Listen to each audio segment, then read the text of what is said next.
Welcome to another story made by Oracle 1. Episode 1. The thread wove me back. The first breath hurt more than dying. Air flooded lungs that had forgotten how to exist. Every inhale dragged against stitches hidden beneath pale skin, every heartbeat tugging at seams that had not belonged there a moment before. The girl screamed. The sound echoed through the tiny cottage like a newborn storm. Above her, hundreds of threads quivered. Red, silver, gold, black, they stretched from every corner of the room, suspended in the air like the strands of an enormous spider's web. Some vanished into the ceiling. Others disappeared into the old wooden floor. A few simply faded into nothingness, as though tied to places that no longer existed. An ancient woman gently snipped one final thread. The screaming stopped. "So," the old woman whispered. It worked. The girl lay motionless upon a heavy oak table. She stared at the ceiling. Not because she wished to. Because she couldn't remember how to move. Everything felt wrong. Her fingers were cold but alive. Her chest rose and fell. Her heart beat beneath her ribs. Yet every sensation seemed borrowed. As though someone else's body had politely agreed to let her use it. The old woman leaned over her. Her face was deeply lined, but her eyes were impossibly bright, clear silver, like moonlight frozen inside glass. Long strands of white hair flowed around her feet, weaving through the floorboards of their own accord. She smiled. "You'll ache for a while." The girl blinked. "Who?" Her voice cracked. "Am I?" The old woman sighed. "They all ask that first." She reached beneath the table and lifted an old spindle carved from dark wood. Tiny symbols spiraled around its length. Each one glowed faintly. "I don't know." The girl frowned. "You brought me back. I stitched you." The old woman corrected her gently. "There is a difference." Rain hammered the roof. Wind howled beyond the crooked windows. The cottage seemed impossibly small compared to the forest surrounding it. Roots climbed its walls instead of vines. Branches bent toward the chimney despite the storm. Nothing outside appeared eager to let anyone leave. The girl slowly lifted one trembling hand. Thin silver stitches crossed her wrist. Another circled her neck. Countless more disappeared beneath the simple linen dress the old woman had dressed her in. She touched one carefully. Pain flared instantly. Not sharp. Deep. Ancient. The old woman noticed. "Don't pull them." "Why?" "They're the only thing keeping your soul from leaking." Silence settled between them. The girl slowly lowered her hand. "My soul?" The old woman nodded matter-of-factly. "You arrived in 12 pieces." The girl laughed. Not because anything was funny. Because surely this had to be madness. 12 pieces? And you sewed them together? Mostly. Mostly? The old woman looked slightly embarrassed. "I never found your 7th. The girl stared. The piece that remembers songs." Another pause. "And possibly birds." "You don't know?" I said mostly. The old woman shrugged. "It happens." The girl looked around the cottage. It smelled of cedar smoke and lavender. Shelves lined every wall, each overflowing with spools of thread in colors she had never imagined. Some shimmered like frozen dawn.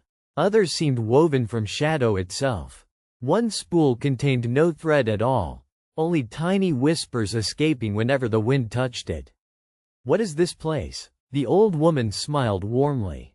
"My workshop." "What do you make?" The answer came so casually it took several seconds to understand. "People." Lightning flashed. For one heartbeat, the shadows filling the room became people. Dozens of them, standing silently behind the old woman. Watching. Then darkness returned. They were gone. The girl swallowed. "Did you see?" "I see them every day." The old woman began carefully winding fresh silver thread around the spindle. "The ones who couldn't stay." A knock came at the door. 3 slow taps. Neither loud, nor hurried. The old woman's expression changed immediately. She became very still. The threads hanging from the ceiling stopped moving. Even the fire inside the hearth seemed to shrink. "Stay here." She walked to the door. Did not open it. Instead she asked, "Who remembers?" Silence answered. Then, Man's voice. Only those who shouldn't. The old woman relaxed slightly.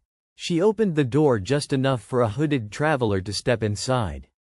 He removed his soaked cloak. Young, broad-shouldered, a sword hung at his hip. Its blade was wrapped entirely in cloth. His eyes immediately found the girl. He froze. No. The word escaped before he could stop it. The old woman sighed. I know. She's awake. I noticed. She shouldn't be. The girl frowned. I can hear you. The traveler looked genuinely apologetic. I know. He looked back toward the old woman. You used the spindle again.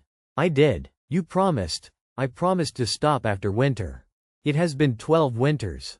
I became busy. The traveler pinched the bridge of his nose.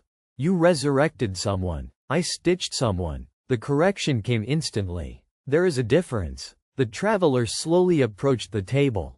He studied the girl's stitches. His expression darkened. How many? 12 soul fragments. He closed his eyes. Maker preserve us. The girl looked between them. Will someone explain what's happening?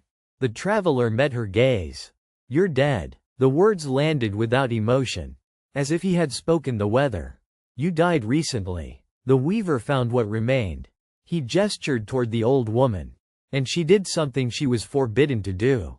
The old woman sniffed. They deserved another chance. They deserved peace. They deserved choice. The girl whispered, I died? Neither answered immediately, because neither knew how. Night settled over the forest. The storm refused to leave. The traveler introduced himself only as Rowan. No surnames. No titles. Names carry weight here. He refused to explain further. Instead, he helped prepare supper while the old woman hummed a melody that somehow sounded incomplete. The girl listened carefully. It felt familiar. Painfully familiar. She almost knew the next note.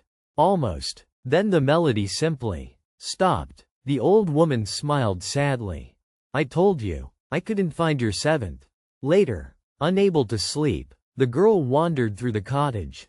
Every floorboard creaked beneath uncertain feet. Moonlight filtered through old glass windows, illuminating hundreds of hanging threads. Each thread seemed connected to something unseen.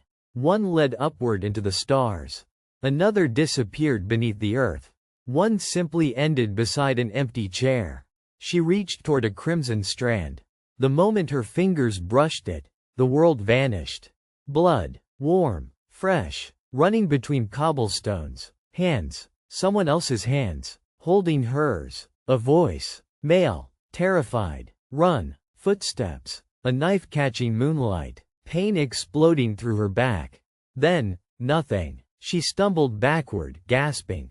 The crimson thread snapped. The cottage returned. Her heart raced wildly. Someone had killed her. Not an illness. Not an accident. Murder. You touched the memory thread. The old woman's voice came softly from the darkness. She stood beside the hearth, apparently unsurprised. I told myself you'd wait longer. The girl could barely speak. I saw. I know. Someone stabbed me. The old woman nodded. Memory returns through pain. Who was it? I don't know. You stitched me together. I gathered your soul. She gently took the girl's shaking hands. I wasn't there when you died. The girl closed her eyes. The vision returned in fragments. Moonlight, cobblestones, fear, a hand reaching toward her. Then, something else. Not the killer. A sound. Church bells. Exactly 6. The old woman noticed her expression. What? I heard bells. She thought harder. There was a fountain. Flowers. Children laughing somewhere nearby. A village. The old woman slowly released her hands. Her face had become very serious. You remembered a place. Yes. That's unusual. Why? Most stitched souls remember people first. The old woman looked toward Rowan, who had silently appeared in the doorway. This one remembered home. Rowan's face paled. The next morning, the storm had vanished. Sunlight filtered through towering pines surrounding the cottage. For the first time, the girl saw the forest clearly. Thousands of strips of colored cloth hung from the trees, each tied carefully around branches, each embroidered with names, some new, most faded. The wind, carried them like quiet prayers. "What are they?" she asked softly. The old woman stepped onto the porch. "Those who couldn't be stitched." The forest stretched endlessly beyond them, a sea of memories fluttering among ancient trunks. They deserved somewhere to be remembered. A raven landed upon the fence. Except, it had 3 eyes. It stared directly at the girl, then tilted its head, spoke in a perfectly human voice. "She's awake." Another raven landed beside it. Then another. Within seconds dozens covered the fence. Everyone watching, everyone whispering. The stitched girl, the torn soul, the impossible child. "They're looking. They've begun looking." Rowan's hand instantly moved to the wrapped sword. The old woman's smile disappeared. "Already?" One raven spread its wings. "The tailors know." The forest fell silent. Every bird stopped singing. Every leaf stopped moving. Even the wind seemed to hold its breath. "The tailors?" the girl asked. Rowan slowly unwrapped his blade. Steel unlike any she had ever seen reflected the morning sun. The edge was threaded with glowing silver stitches. "They don't repair souls," he said quietly. "They cut them apart." The ravens took flight all at once, a black cloud disappearing into the northern sky. The old woman looked toward the distant tree line. Far beyond the forest, figures dressed in long black coats stood motionless between the trees. Too far away to see their faces, close enough to know they were watching. One of them slowly lifted a pair of enormous silver shears. The sunlight flashed across the blades. Then, every thread hanging throughout the forest tightened simultaneously, as though something unseen had just pulled them. The old woman gripped her spindle. Rowan raised his sword. The girl instinctively touched the stitches crossing her chest. For one terrible heartbeat, she felt them begin to loosen. For more stories, like and subscribe.